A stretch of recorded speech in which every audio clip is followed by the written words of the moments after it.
अस्सलाम वालेकुम दोस्तों, क्या हाल है। राजधानी की कहानी शुरू करेंदे पे सफ़र इस्लामाबाद का। मेरे नाल सफ़र करो तो राजधानी की कहानी भी दसेंदे। जिन्होंने सब तो पहले तो मौसम का हाल हवीला देवा।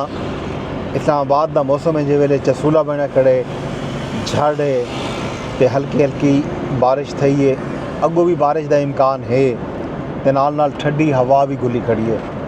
ये गैर मुतवक्के किस्म का मौसम है। फजर नाल तो जिस वेले उठे हैं सिज भी हा, धुप भी है तो इवें हिद्दत का एहसास भी हा।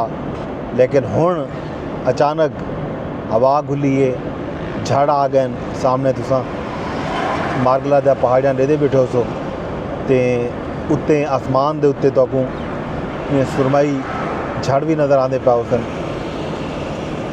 तो यह है मौसम इस्लामाबाद का।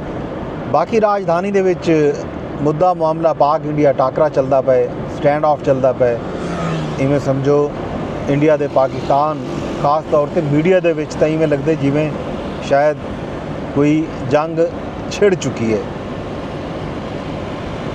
पाकिस्तान का मीडिया वाल भी कुछ ना कुछ सैनिटी का मुजाहरा करता पे। इतना चंद एक लोग हैं जेडे हॉकिश हैं, जेडे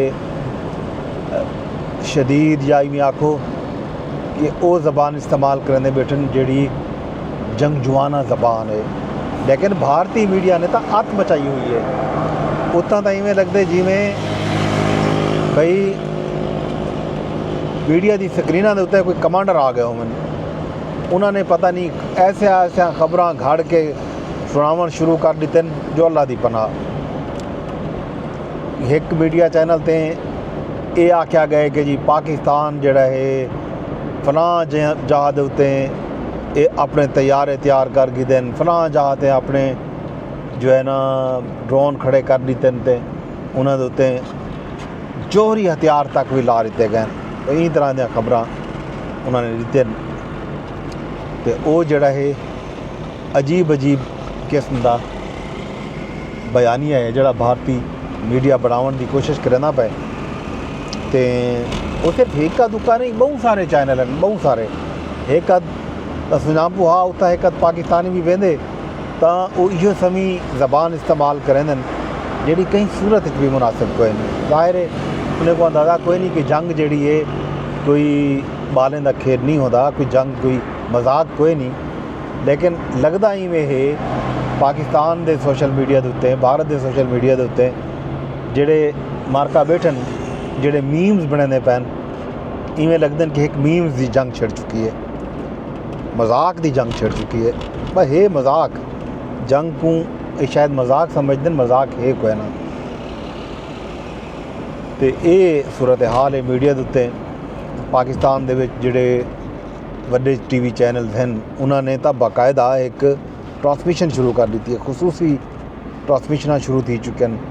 तो 2 घंटे की ट्रांसमिशन है, दिफाई तजरियाकार आए बैठन, सहाफ़ी आए बैठन, तो दाल थी पी है जी लम्हा ब लम्हा शायद खुदा ना खास्ता कितें कोई जंग थी होने वेंदी पई है।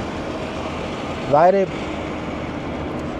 जंग मजाक नहीं होता। लेकिन पाकिस्तान की तरफों जड़ा असल मामला पहलगाम दे विच एक वाक़या थींदे, कुछ लोग वेंदन उथा वन के सयाहां उत्ते वन के गोली चला रहे हैं। अफसोसनाक वाक़या।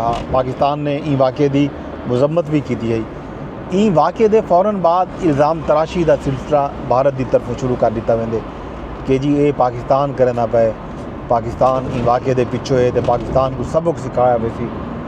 तो इन दे फौरन बाद भारतीय हुकूमत जी है, मोदी सरकार इंतहाई कदम चा गिंदी है। पाकिस्तानियों के वीज़े मनसूख कर दिते वेंदे, अटारी बॉर्डर वाघा बॉर्डर से तिजारत मनसूख थी वेंदी है।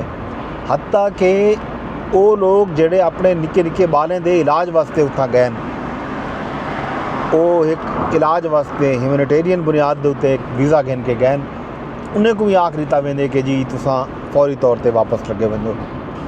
इस तरह की सूरत हाल कि वल इंडस वाटर ट्रीटी जी है उको मुअत्तल करने का ऐलान कर दिता वेंदे। इहदे फौरन बाद पाकिस्तान भी इकदाम करेंदे।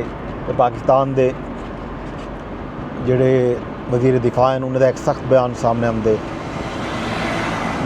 ते कौमी सलामती कमेटी भी एक पाकिस्तान ने जोड़े इकदाम उठाए कि पाकिस्तान अपनी जी फिजाई हदूद है भारतीय तैयारियों वास्ते ममनू करार दे दी है जिसके नतीजे के भारत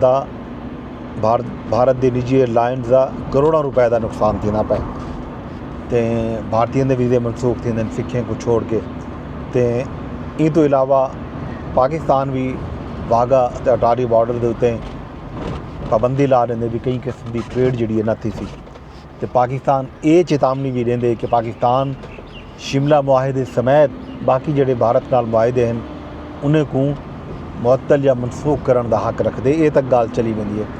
वल बिलावल भुट्टो ज़रदारी ने खिताब किए कल सखर दे विच उन्होंने भारत को वल चेतावनी दी है कि इंडस सिंधु सारा प्यू है, सिंधु का पानी सारा पानी है, सिंधु के पानी ते मैली अख भारत ना रखे।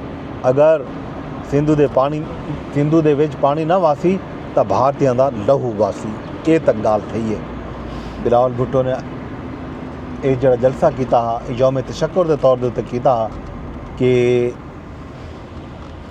वज़ीर आज़म पाकिस्तान आख्या कि पानी के जोड़े मामलात मसाइल हैं वो मुश्तरका मफादात कौंसल सूबे की मुशावरत इतफाक नाल किए हुए सन तो सिंध दरिया के उत्ते नहरें बनाने का मामला जोड़ा वो भी दोबारा खास तौर पर चोलिस्तान के नाल तो इरसा ने जो सर्टिफिकेट जारी किया उनकी मनसूखी का मामला भी मुश्तरका मफादात कौंसल सी 2 मई को इजलास है तो 1 मई को बिलावल भुट्टो ज़रदारी ने मीरपुर खास दे विच एक जलसे का ऐलान भी कर दिते।